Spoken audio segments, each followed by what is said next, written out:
Assalamualaikum warahmatullahi wabarakatuh. Kembali lagi bersama saya Cantika Triana Sari selaku host di podcast Warta Siswa. Wasis, cerdas, kreatif, ceria. Kita kedatangan bintang tamu spesial nih, yaitu salah satu alumni dari MAN 3 Magetan yang bisa tembus di universitas ternama di Indonesia. Assalamualaikum Kak Yunus, gimana nih kabarnya? Assalamualaikum warahmatullahi wabarakatuh. Perkenalkan, nama saya Muhammad Yunus Mustafa. Saya alumni MAN 3 Magetan. Waktu itu masih MAN Panekan 2015. Saya alumni dari sini. Saya dulu dari IPS, kelas saya 11 IPS 2. Iya, untuk asal Kak Yunus asal mana nih kalau boleh tahu? Asal saya dari Ngawi, tepatnya di Jogodogo, di sana di Dabung. Barangkali ada teman-teman di sini yang dari Ngawi, karena MAN 3 Magetan, MAN 3 Magetan ini namanya bagus sih. Bahkan tiap tahun tuh ada dari alumni saya di MTS Jogodogo yang selalu kesini. Iya, kebanyakan selalu kesini ya Kak. Iya. Terus kalau boleh tahu Kak Yunus itu PP atau gimana nih? Oh, Selama jadi siswa di MAN 3 ini? saya dulu di pesantren. Oh, jadi anak santri ya? Ya enggak enggak sesantri itu. Iya. Tapi di pondoknya Pak Yai Wahid dulu. Di tempatnya Bang Wahid ya? Iya, di tempatnya Wahid dulu. 3 tahun ya gitu sih. Berarti sudah berapa tahun yang lalu sekarang? Berarti Dari 2015 keluar ya, sampai sekarang berarti hampir 7 tahun, 8 tahun berjalan. hampir 7 tahun 8 tahun berjalan. Meninggalkan tempat, bukan meninggalkan ya, Berpindah tempat? Iya, berpindah tempat. Dari tempat pendewasaan gitu kan, MAN 3 Magetan. Artinya gini, maksudnya dalam waktu 7 tahun dan sekarang sudah hadir di Alia ini, apa yang bisa dilihat kemarin dari 15 tahun tahun 15 sampai sekarang itu? Perbedaannya pasti kan dari yang zamannya Kak Yunus sama zaman sekarang kan pasti ada perbedaannya, entah dari gurunya atau suasananya. Suasananya, kalau dari suasana ya, Iya. kalau dari suasana masih sama nyamannya Pak, sama tempat. Ya kita di lereng Gunung Iya, Lawu ya. di lereng Gunung Lawu. Pertama kali saya datang di sini dulu, waktu saya ingat banget, waktu daftar ulang di sini tuh pagi-pagi burung-burung masih berkicau. Oh gitu. Ya, di sini air mancurnya masih jalan. Itu kalau dari suasana masih suasana yang saya kenal 7 tahun yang lalu. Tapi kalau dari bangunan fisik ya, bangunan fisik karena terus ada kemajuan, terus ada program-program yang dilaksanakan, pembangunan di mana-mana, banyak tempat yang kelas-kelas yang saya istilahnya tidak familiar lagi. Iya. Gitu sih, kayak kelas saya dulu di sana Yang masih menghadap ke timur. masih menghadap ke timur itu kan sekarang udah dibangun. Iya. Gitu. Kira-kira pengalaman yang paling berkesan selama jadi siswa MAN 3 apa sih Kak? Pasti kan ada ya, ada beberapa pengalaman yang sampai sekarang masih diingat kira-kira. Apa? Kalau boleh bisa diceritakan nih. Kalau banyak itu Pak, banyak baik yang pengalaman menyenangkan, mengesalkan, menyedihkan. Enggak sih, kalau menyedihkan enggak sih.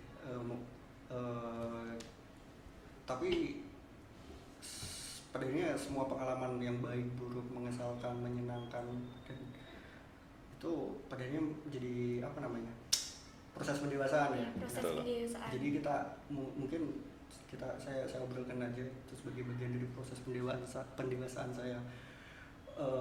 Pengalaman menyenangkan tentu satu hal yang tidak saya temui di tempat manapun adalah guru-guru yang lebih dari guru gitu.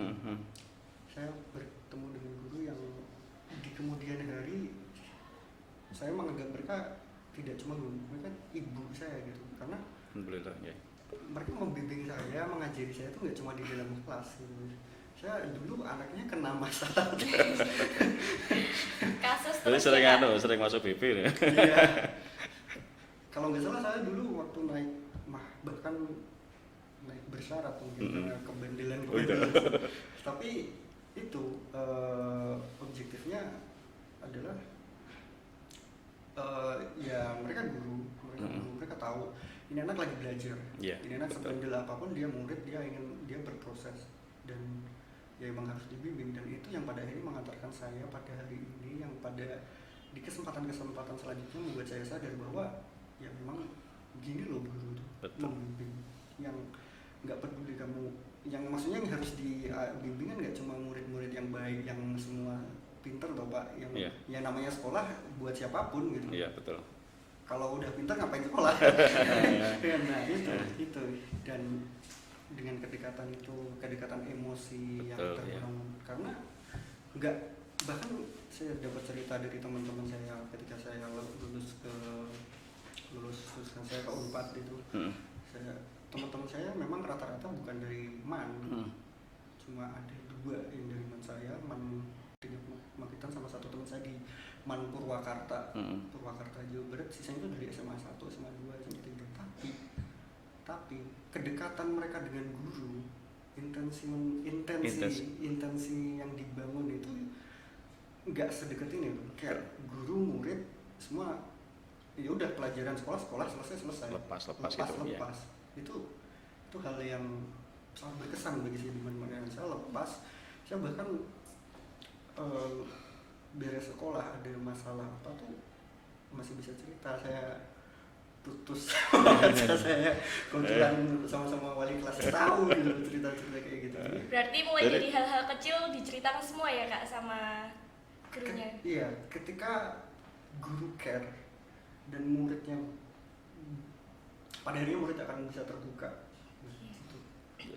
Menyambung apa yang disampaikan Mas Yunus dan Cantika, Iya, juga Pak pada adik-adik atau siswa-siswa yang Dan masih teman-teman aktif semua. sekarang, teman-teman semua, teman-teman Cantika yang saat ini masih di MAN 3 Magetan. Jadi gini, pada dasarnya Bapak Ibu guru kita itu dalam mendidik dan mengajar itu sangat tulus mereka. Artinya apa? Artinya kalau mereka Bapak Ibu guru itu mengajarkan dengan tulus, dengan baik, tanpa di situ adalah melihat latar belakang apapun, itu nanti yang setelah anak-anak keluar itu baru paham, oh ternyata seperti itu guru kita, oh ternyata maksud dan tujuan Bapak Ibu pada saat itu adalah seperti ini, itu juga seperti itu, dan itu anak-anak akan tahu setelah lepas dari lepas dari alia. Gitu. Nah ini bagi saya adalah Mas Yunus itu suatu cerita atau fakta di mana akan menjadi pembelajaran kepada adik-adik yang masih aktif di sini. Kalau boleh nambahin Pak, secara simpelnya mungkin gini, di banyak tempat yang saya temui, kasus guru dan murid itu di institusi pendidikan seringkali tidak lebih dari transaksi. Iya. Guru dibayar untuk mengajar, tapi di manfaatnya lebih dari itu. Kalau sedikit menambah, kalau misalkan kita berbicara tentang transaksi, maka itu ukurannya adalah berapa saya dapatkan, kan gitu. Kalau guru sudah berbawa istilah orientasi seperti itu, jadi nilai-nilai keguruan itu semakin kurang atau luntur. Nah, saya sangat bersyukur sekali teman-teman Bapak Ibu guru di Aliyah ini luar biasa. Artinya tidak transaksional, artinya ya apa yang bisa saya berikan, baik itu waktu, perhatian, kemudian udah banyak lah. Berarti tidak perlu soal mata pelajaran kewajiban yang harus disampaikan. Betul. Jadi sudah tidak ada hitung-hitungan ini mata pelajaran apa. Bahkan di teman-teman adik-adik mungkin yang sudah mahasiswa sekarang, mungkin yang sudah keluar, masih ada komunikasi dengan Bapak Guru. Bahkan cerita tentang pacarnya, bahkan cerita yang lain itu masih sampai seperti itu. Itu karena memang mereka berangkat dari itu tadi, bekerja dengan tulus, kemudian dengan memberi. Artinya tidak mendapatkan lagi, memberi. Jadi meluangkan waktunya untuk anak-anak, untuk alumni, untuk curhat dan seterusnya. Itu. Oke, mungkin untuk Kak Yunus bisa juga sih share pengalamannya, caranya biar bisa tembus ke universitas yang dimau itu gimana sih Kak? Biar teman-teman juga ada greget gitu. Oh iya. Jadi Satu sih kuncinya dulu. Saya kebetulan kan mondok cuma sebentar nih, saya mondok cuma sebentar dan ada satu bagian yang dari pelajaran itu yang sangat berkesan di hati saya. Jadilah ahli ilmu. Jadilah ahli ilmu itu di kitab Ta'lim Ta'lim. Ahli ilmu. Apa sih ahli ilmu? Ahli ilmu tuh apakah harus profesor, apakah harus guru? Enggak. Ahli ilmu tuh orang yang mencintai ilmu. Betul. Orang yang mencintai Itu. Dan kebetulan saya jatuh cinta di Manpanekan ketika saya masuk ke perpustakaan. Saya menemukan esai-esai sastra majalah Horizon terkait pembahasan Horizon didanai Ford atau tidak itu urusan lain ya. Tapi itu adalah buku pertama yang mengenalkan saya pada bagaimana cara menikmati karya sastra, dan itu di Manpanekan di perpustakaan itu. Alhamdulillah ya. Iya, saya ingat itu. Terus saya ketemu novelnya Andrea Hirata di sini. Saya kemudian ketemu novelnya Pram, saya ketemu novelnya Ahmad Fuadi yang apalagi yang Andrea Hirata dan Ahmad Fuadi ini dua ini mereka bercerita tentang perjalanan mereka mengejar mimpinya. Sebelum masuk ke sana, saya rumuskan, saya pengen menjadi orang yang mencintai ilmu dengan kasus saya ingin menjadi orang yang mencintai ilmu di bidang bahasa Rusia, sastra Rusia. Nah itu, ya, karena pengen masuk sastra Rusia, akhirnya saya coba itu di SNMPTN. Saya komunikasi dengan beberapa guru yang sangat terbuka, diarahkan begitu, bagusnya gimana. Nah, waktu itu sayangnya saya nggak lolos. Saya coba daftar ke ekonomi pembangunan di UNER, pilihan pertama ilmu sejarah karena saya juga suka sejarah. Di UNER nggak lolos, dan pilihan ketiga baru sastra Rusia. Nah, kebetulan nggak lolos. Kebetulan nggak lolos. Tapi ada kesempatan lain, yaitu di nggak tahu dari mana tiba-tiba satu teman saya anak IPS 2 Nafi, yang dia itu kakaknya tuh dapat LPDP di S2 di Universitas Jember. Kakaknya ngasih tahu ke si Nafi ini, ke temennya, ke si Nafi, bahwa Vi ada bimbel buat SBMPTN gitu. Nah, dari bimbel SBMPTN itu Nafi bilang ke saya, "Nus, ada ini, mau coba nggak?" Ya udah, saya coba. Saya coba itu di Paron, saya posisinya masih di Panean. Itu di pondok ya, Kak? Masih di pondok. Itu di pesantren kilat. Pesantren kilatnya di Paron. Nah, akhirnya saya cobalah datang ke sana. Terus gimana nih? Oke, bisa coba. Akhirnya saya sama Nafi, kita berdua pesantren kilat itu 1 bulan kita belajar dan bimbingan intensif untuk soal-soal SBMPTN. Dan kan ada nanti keluar prediksinya, nilai segini tampil di mana, nilai segini daftar di mana. Nah, akhirnya diputuskan, kayaknya sebenarnya waktu itu nilai saya cukup untuk masuk di beberapa prodi yang bonafit gitu, kayak hubungan internasional ataupun ekonomi bangunan gitu, berdasarkan prediksi. Tapi hati saya bilang, saya SBMPTN mau coba ini gagal karena saya menempatkan pilihan hati saya di terakhir. Saya suka Rusia itu dari SD. Ya udah, pilihan hati saya ini saya tempatkan itu di pilihan pertama. Baru yang terakhir, yang 2 sisa itu ekonomi bangunan di Siliwangi, dalam misalnya yang terakhir itu administrasi negara di Magelang, kampus baru itu. Nah, tadi niat pengen, saya nggak tahu tiba-tiba ada jalan. Saya di pesantren itu tiba-tiba nggak tahu ada prodi sastra Rusia tuh, nggak tahu. Jadi sebelumnya nggak tahu kalau misal ada. Saya tahu jurusan sastra Rusia ya, Kak? Iya, nggak tahu. Saya suka Rusia sejak SD. Itu gara-gara bapak saya kan kerja jadi office boy di MTs Diponegoro. Nah, ada perbaikan perpustakaan, buku dipindah ke rumah. Dari buku itu saya baca-baca tentang Rusia. Oke, dari situ saya harus belajar sesuatu tentang Rusia. Tapi saya nggak tahu gimana. Saya cuma punya niat, saya harus belajar sesuatu tentang Rusia. Saya nggak tahu gimana caranya. Pas di pesantren ada alumni semasa, kita harus mengakui memang ada beberapa gap yang memang tercipta oleh sistem yang belum ideal ya, sistem Yeah. pendidikan yang belum ideal itu, ada gap yang memang tercipta itu. Teman saya alumni semasa, dia kebetulan bimbel di GO, dia mau coba daftar di STAN, di STAN nggak lolos, akhirnya mau pesantren 1 tahun.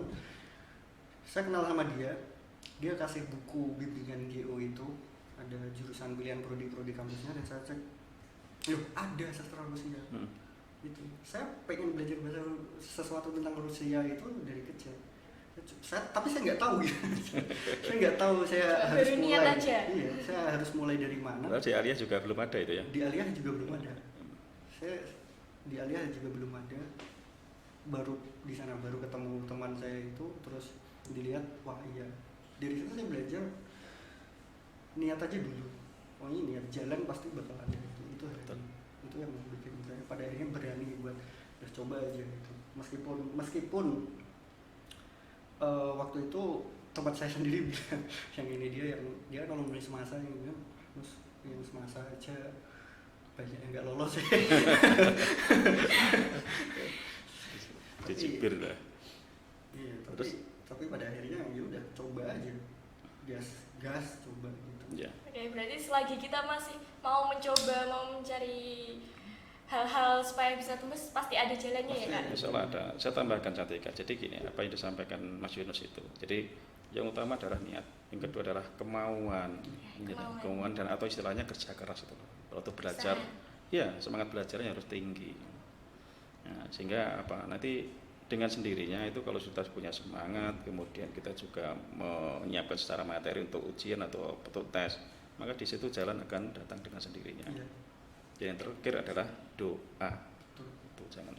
Yang penting itu. Kalau ini mungkin saya mau nambahin. Oke, gimana Kak?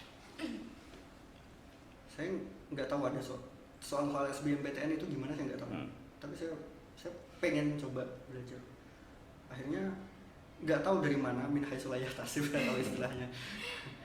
Teman saya ngasih tahu, Nus ada bimbel dari ini, dan itu bimbel itu dikelola oleh lembaga swadaya gitu, dan itu bukan GO atau Primagama yang emang bayar per bulan, semampu. Udah seikhlasnya aja ya? Bukan, iya lebih sih ada apa ya, karena mereka memang dikhususkan untuk, kebetulan waktu itu sasaran dari bimbel ini namanya BPUN, yang waktu itu dikelola oleh GP Ansor Kabupaten Ngawi. Mereka mengelola itu, sasarannya memang alumni madrasah aliyah gitu, karena mereka tahu ya anak-anak semasa, anak semua ada udah pada bimbel di GIO, udah bimbel di Primagama gitu ya. Makanya mereka menyasar, tujuan mereka adalah, tapi mereka melihat anak-anak aliyah itu punya potensi. Betul. Cuma seringkali tidak ada saluran, tidak ada wadah. Makanya mereka berkeluar di sini. Saya tambahkan, selain itu adalah komunikasi baik dengan siapapun. Itu penting sekali. Kalau merujuk dari apa yang disampaikan Mas Yunus tadi, itu kan ketemu dari Mbak siapa tadi? Nafi tadi kan. Yunus ini ada ini kan gitu. Itu kalau tidak ada komunikasi baik, tidak mungkin dikasih tahu. Makanya kita juga berpesan pada anak-anak, kepada siapapun kita harus selalu berprasangka baik dan berkomunikasi dengan baik. Karena apa? Itu tadi kita tidak tahu apa yang terjadi nanti. Kadang-kadang orang-orang yang tidak kita kira itu ternyata justru yang menolong kita. Ini penting. Dengar-dengar juga katanya Kak Yunus masuk di Unpad ya Kak, nggak salah. Itu katanya lewat beasiswa ya Kak? Iya, bidik misi. Ya. Kalau boleh tahu perjuangannya buat dapetin beasiswanya itu gimana ya? Sebenarnya kalau sharing.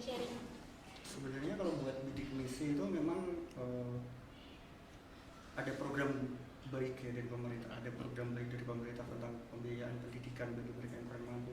Nah, waktu itu syaratnya bukan cuma sih, memang syaratnya harus keterima dulu. Syaratnya harus keterima dulu, habis itu pengajuan. Nah, pengajuannya ini dalam pandangan saya nggak seribet itu. Kita kalau memang nggak mampu, bakal surat keterangan kecamatan itu bakal ngasih surat keterangan aja. Jadi seingat saya, ini kan udah lama, waktu itu saya ngurus surat keterangan tidak mampu, kemudian foto rumah, terus pendapatan orang tua. Waktu itu bingung karena bapak saya beda sistem pembayaran PNS dan non PNS kan beda, dan waktu itu bapak nggak punya bank. Jadi ini sistem Berapa pencatatan ya itu, Pak? iya, jadi pembayarannya gimana gitu. Jadi akhirnya saya minta ke sekolahnya buat bukan slip, iya semacam slip gaji itu, tapi surat keterangan. Iya. Kalau slip gaji kan ada masuk ke rekening Iya. nah itu surat keterangan itu gaji sekian untuk memenuhi. Berarti Bapak dulu waktu itu belum pegawai negeri. Belum, bapak waktu itu belum 20 tahun lebih pengabdian baru. Nah itu karena apalagi bidding misi itu sampai pendapatan maksimal kalau nggak salah itu 3 juta sebulan, kalau nggak salah ya, koreksi kalau saya salah. Tapi seingat saya pendapatan maksimal untuk berhak menerima bidding misi adalah 3 juta sebulan Per bulannya. per bulan. Sorry, itu setelah dibagi dengan jumlah keluarga anggota dan tanggungan ya, kalau nggak salah itu seingat saya. Tapi mungkin nanti bisa dikomunikasikan ke guru-guru, karena waktu itu juga saya dapat bimbingan itu dari guru-guru. Dari arahannya dari Terus Bapak waktu Ibu itu guru. Mas Yunus Bapak atau orang tua waktu itu ya, itu tahu enggak kalau Mas Yunus itu mau kuliah di Unpad, itu tahu enggak itu? Tahu sih Pak. Tahu ya? Tahu, tapi ada akhir. Bapak Sudah diterima maksudnya? sudah diterima. Sebenarnya sebelum tes juga tahu, tapi kasusnya gini, selain untungnya anak man, untungnya anak man adalah kita bisa ambil 2 jalur.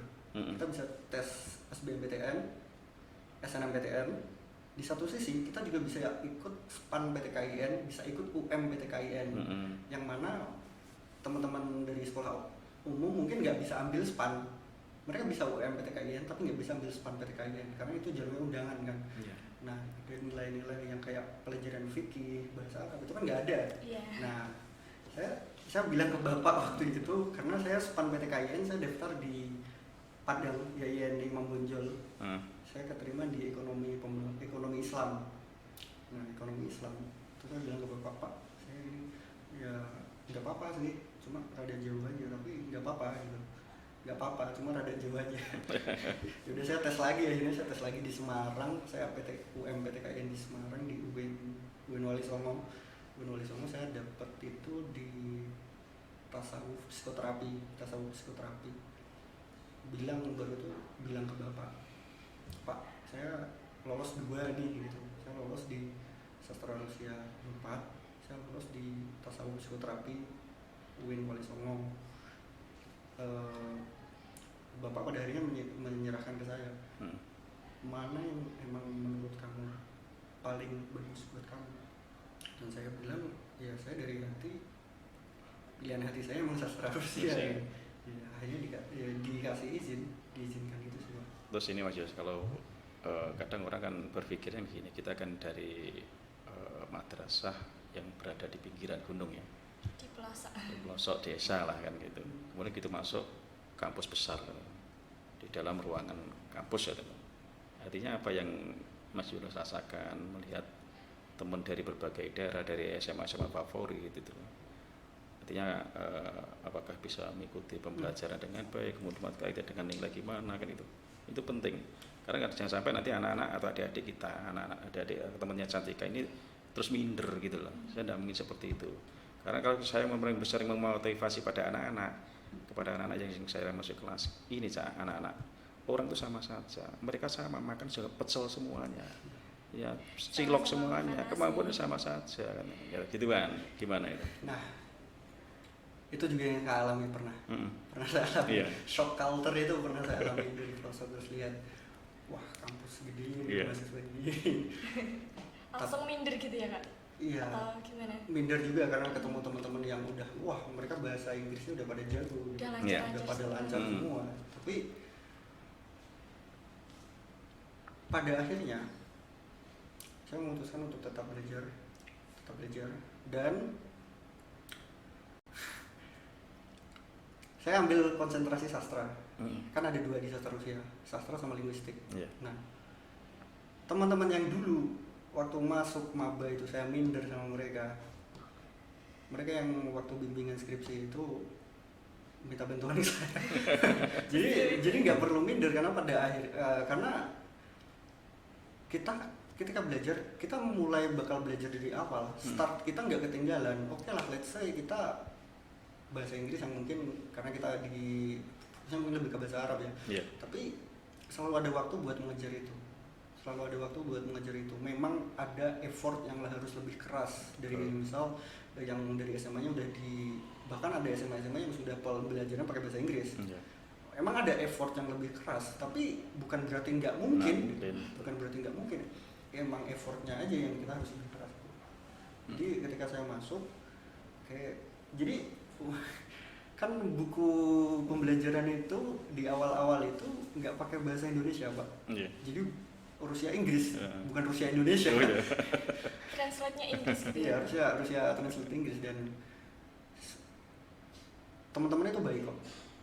Nggak bakal dibilang sampai ya udah kamu nggak saya kasih itu, dan diskriminasi yang saya temukan ya, diskriminasi karena kamu dari desa atau dari apa, nggak diteman itu tuh nggak ada. Yeah. Jadi saya berteman di sana dengan orang yang lebih bisa membimbing saya gitu, dan pada akhirnya ada beberapa teman saya yang ngasih metode pembelajaran bahasa Inggris yang efektif gitu, dan bisa mengejar sampai akhirnya bisa mengejar. Dan ya tadi bisa, yang penting effort. Kita bahwa ada beberapa hal yang kita tidak dapatkan dan orang lain dapatkan, iya itu realita dan kita harus tahu itu. Tapi itu bukan berarti bahwa kita tidak bisa mendapatkan apa yang mereka dapatkan. Dengan effort itu kita bisa dapat itu kok. Itu sih. Makanya nanti gini Mbak Cantika, juga anak-anak yang masih aktif di Alia MAN 3 Magetan, bangunlah suatu semangat spirit belajar ya. Karena tidak ada kesuksesan itu datang secara instan atau tiba-tiba datang, tidak ada. Semuanya butuh perjuangan, semuanya butuh proses. Artinya di dalam proses itu banyak hal yang kita lakukan. Seperti kita ada di depan tadi, yang utama komunikasi, ya kan. Kemudian bangun jaringan network sekali penting. Kalau kita tidak punya teman, siapa yang membantu kita? Itu makanya penting. Kita harus berbaik pada siapapun. Ya. Kemudian adalah itu tadi, kita punya, karena kita kadang-kadang merasa dari madrasah atau sekolah pinggiran, maka di situ harus ada ekstra tenaga, spiritnya harus lebih daripada yang lain untuk menyamai, atau mungkin harus dia kalau bisa melompati mereka kan gitu. Ya, berarti seharusnya dengan kita yang kondisi madrasahnya di PLOS harusnya lebih semangat ya, berarti Pak? Iya, itu loh. Dan itu utama adalah tidak ada, semua orang harus sama, tidak boleh minder, tidak boleh. Iya. Semuanya sama gitu loh. Kalau saya mau tambahkan itu, yang dari awalnya saya minder itu karena dari SMA favorit itu ternyata pada proses pembelajarannya ketika saya udah menguasai bahasa Inggris gitu, artinya lebih mudah kan proses pembelajarannya, justru hasilnya lebih cepat. Dan 60% dari orang-orang yang bikin kita mungkin minder karena dari SMA favorit di sekolah besar itu lulusnya nggak tepat waktu. Oh, itu. Jadi nggak ada. Iya, semuanya akan berbalik ya. Iya. Dan yang utama gini lah Pak, sebenarnya minder itu apa? Itu penyakit dalam diri kita sendiri. Gitu, artinya siapapun harus kita kalahkan. Selama kita nanti seperti kunci kita baca buku-buku ya, kunci orang sukses salah satunya adalah harus bisa mengalahkan dirinya sendiri dulu. Ya, rasa minder, rasa takut, kemudian rasa gengsi harus kita hilangkan. Kalau itu masih ada, tidak akan bisa. Gengsinya harus dihilangkan. Harus hilang. Gitu. Saya minta. Itu yang menghambat karena itu. Saya minta diajarin bahasa Inggris itu. Kalau saya gengsi, saya nggak akan minta diajarin gitu. Tapi harusnya, ya emang saya mau belajar gitu. Saya masih belum tahu, ya saya harus belajar. Berarti dulu benar-benar belum bisa menguasai bahasa Inggris, terus pas waktu masuk Unpad itu Kak Yunus minta bantuan ke teman dan belajar secara otodidak atau ikut les khusus enggak kursus otodidak. Tapi kalau dibilang dari nol banget sih enggak ya. Karena tes kayak tes SBMPTN itu kan juga ada kemampuan bahasa Inggris. Memang iya, tapi tidak selancar teman-teman yang lain gitu.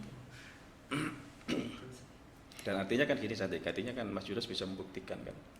bisa membuktikan dari kelulusannya. Kemudian dalam prosesnya Mas Yunus juga menyampaikan tadi, artinya ternyata mereka-mereka yang dari sekolah yang bisa berusaha favorit sekarang justru lebih unggul Mas Yunus. Nah, ini bagi kita, bagi kamu juga bagi teman-teman yang Mas Hatip bisa dijadikan contoh. Jadi panutan gitu. Iya, betul itu. Terus untuk selama kuliah di jurusan sastra Rusia itu pas waktu belajar bahasa Rusianya itu gimana ya Kak? Maksudnya gimana? Ada kendala atau enggak Oh. atau gimana gitu? Enggak sih, kan emang suka ya. Iya. Kan emang suka ya. kayak teman-teman misalnya yang suka farmasi, belajar farmasi bakal dengan senang. Teman-teman yang suka motor kemudian kuliah di otomotif, misalnya teman-teman yang suka kelistrikan kuliah di elektro bakal dengan sepenuh hati. Kendala saya pada awalnya cuma itu, karena buku bahasa Rusia Indonesia nggak ada, adanya Rusia Inggris, yang artinya harus saya kejar. Tapi setelah itu kekejar, ke depannya ya namanya belajar bahasa, kayak kita belajar bahasa Inggris aja.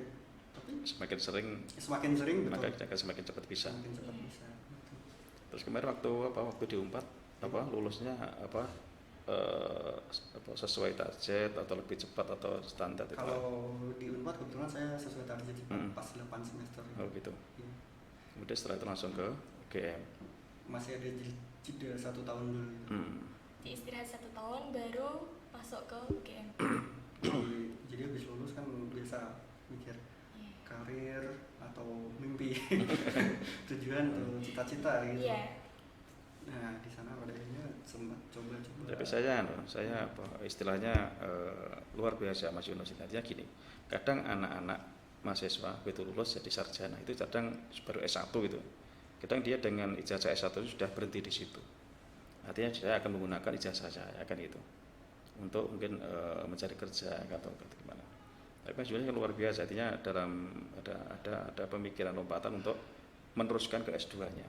Nah ini penting juga karena apa? Sekarang kan mereka yang sudah punya S1 sudah segala-galanya kan gitu. Karena sekarang sudah berbeda. Mungkin zaman Pak Bas sudah luar biasa. Kan waktu itu masih kebanyakan D2, D3. Lulusan saya waktu itu tahun 96-an itu S1 luar biasa. Artinya orang Jawa mengatakan peng-pengan kan gitu. Tapi kalau sekarang ya sudah harus S2 lulusan sekarang. Nah ini penting ini. Ilmu nggak pernah selesai. Nah selesai itu betul sesuai dengan motonya tadi. Nggak Ilmu ada habisnya. Nggak ada Nggak habisnya. ada habisnya. Dan kita harus mencintai ilmu itu. Kayak mungkin dari Kak Yunus ada kesan-pesan buat adik-adiknya di Mantiga biar gimana sih nanti ada rasa greget gitu loh biar melebihi Kak Yunus kalau bisa. Ya, paling ini sih yang bisa kita sering lupa sama cita-cita kita. Iya, Kita sering lupa pada cita-cita kita karena pada kita udah TK pengen jadi dokter, SMA ya udahlah jadi pasiennya aja. Dan alhamdulillah saya tidak menemukan itu gitu. Dari kecil oke, saya pengen ini. Yang pertama harus pengen gitu.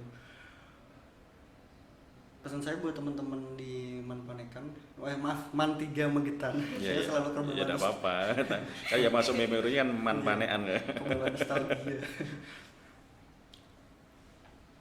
Tentukan cita-cita kalian gitu. Jangan takut untuk bercita-cita.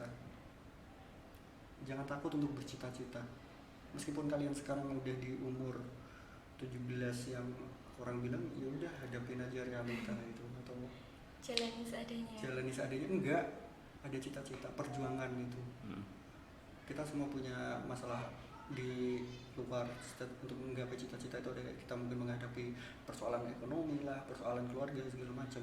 Tapi satu yang membuat saya bertahan sampai sekarang, yang pengen saya buat terus ngejar, pada akhirnya saya beberapa kali beasiswa itu gagal, daftar beasiswa gagal. Saya pernah coba apply ke Rusia gagal, akhirnya masuk ke UGM ini.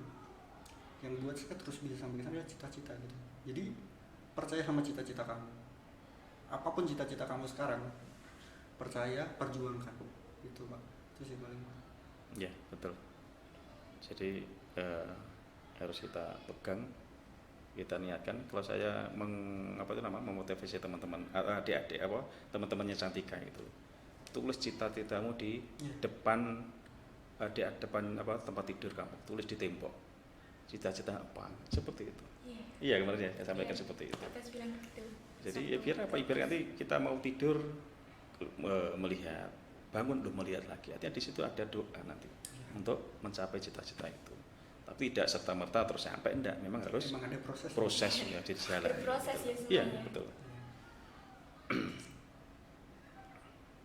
Kemudian saya dari Pak Basuki, Mas Yunus ya, juga menyampaikan satu terima kasih ya atas kehadirannya di acara ini, bisa membangun kita minimal ada cerita yang tertulis nanti di situ.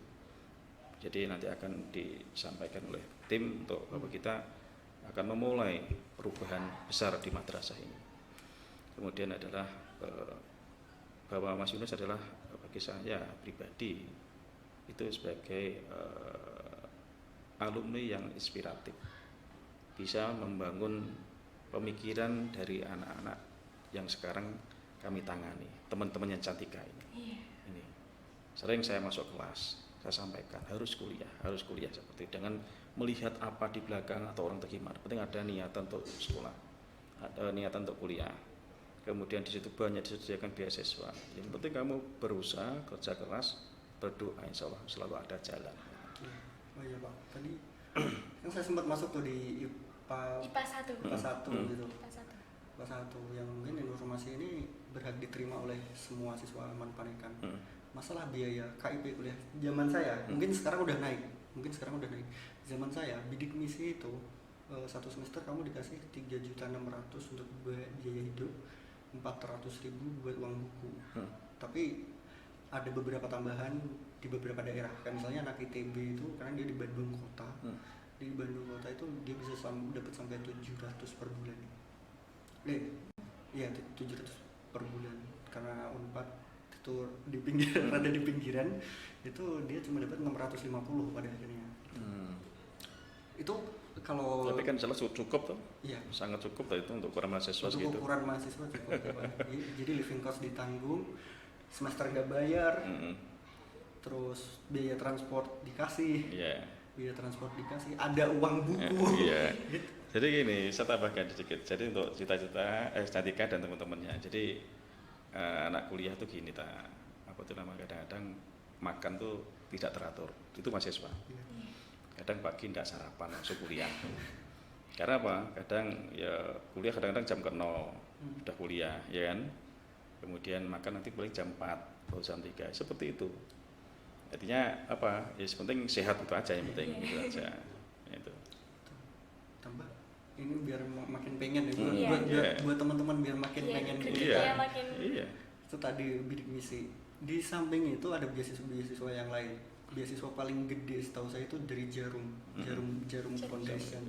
Jarum Foundation itu bisa 2 kali lipatnya bidik misi. Perusahaan besar ya.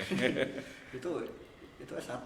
Kalau masih mau lanjut S2 dan berhasil dapat beasiswa, ada banyak, misalnya beasiswa unggulan dari Dikbud itu mengalokasikan sekitar 50 juta per semester kalau saya nggak salah. Dan LPDP itu yang dari Kemenkeu. Kalau S1 kan KIP ya sekarang, KIP. Yang S2-nya LPDP itu teman saya itu yang di Jogja dapat living cost 4 juta per bulan, uang buku 10 juta per semester, UKT gratis, biaya transportasi ditanggung. Misal dia bikin jurnal dan terbit itu untuk soshum IPS batasnya bisa sampai 15 juta. Tapi untuk IPA, untuk elektro, untuk teknik, untuk itu bisa lebih dari 35 juta untuk publikasi penelitian itu, buat biaya penelitian biar makin kuliah, biar makin terus semangat teman-teman itu. Iya betul. Kalau di Bandung 4,5 living cost menyesuaikan. Kalau di Jakarta bisa sampai 6-7 juta itu per bulan. Itu kalau S3 tambah yang doanya teman-teman, doanya saya sedang berusaha itu. Kalau nggak salah yang saya baca terakhir itu pemerintah menyediakan sekitar satu orang itu biaya untuk S3 kalau bisa dapat di luar negeri sekitar 2 miliar per orang dialokasikan untuk itu, mulai dari transport, penerjemahan dokumen, biaya hidup, pengurusan paspor, visa segala macam itu. Ya, yang penting niat belajar, niat cari ilmu, Iya. tadi jalan pasti bakal gitu sih. Jadi jangan berkecil hati lah. Betul. Ya, saya atas nama pribadi dan Bapak Ibu guru ya Mas Yunus ya, juga adik-adik itu mendoakan semoga nanti Mas Yunus yang S3 ini bisa Amin. bisa lolos ya sesuai dengan apa yang apa namanya yang dituju ya, yang dituju, yang dicita-citakan. Saya juga mengucapkan terima kasih kepada Bapak saya di sini di bidang ini. Oh iya Pak Bas, kemarin kata Bu Anis Kak Yunus ini bisa 3 bahasa asing. Yang pertama Betul. bahasa Inggris, yang kedua Rusia, yang ketiga Prancis kalau nggak salah. Mungkin Coba satu. bisa ya suruh memberikan sepatah 2 kata pakai bahasa Rusia sama Prancisnya, entah kata-kata motivasi atau gimana. Ya, Silakan, Kak. bagus itu, coba aja. Okay, well, I'm gonna say something in French and Russian. So, the first thing, there are some kind of Russian wisdom. There's some kind of Russian wisdom which say "Nipuha nipera." Itu artinya Jadi, "Nipuha nipera", no pain no gain. No pain, no gain. No pain no gain. Yeah. Atau, well, another thing in France, "Tu peux le faire." Tu peux le faire. You can do it. You can do it. Gitu. Saya percaya ke teman-teman. Tu peux le faire. Gitu. Gitu, alhamdulillah. Oke. You can do it. Kamu You can bisa. do it, kamu bisa. Mungkin untuk Pak Bas jika mau pakai bahasa Rusia. Kalau saya pakai bahasa Magetan aja. Nah, kalau saya insya Allah kan setiap hari ketemu dengan anak-anak Iya. waktu di masjid atau selalu menyampaikan pesan-pesan itu. Intinya ya sama, bahwa peluang setiap orang sukses adalah sama. Tidak melihat itu dari pelosok, tidak melihat dari Jakarta atau dari manapun. Peluang orang sukses adalah sama. Itu. Artinya peluang sama apa? Kita punya juga hak untuk sukses. Sukses. Gitu loh. Nah, kenapa? Kalau sebab itu maka kita harus mewujudkan, harus berusaha keras, kerja keras, kemudian ulet, tanpa tidak mengenal lelah dan tidak menyerah. Kadang kita gagal, wes alas ngene ya. Ini tidak boleh itu kan. Dan yang terakhir adalah selalu berdoa, kemudian adalah selalu menghormati orang tua dan guru. Doakan Bapak Ibu orang tua dan Bapak Ibu gurunya. Iya, Yang selama itu adalah yang memberikan ilmu dari beliau-beliau itu. Iya.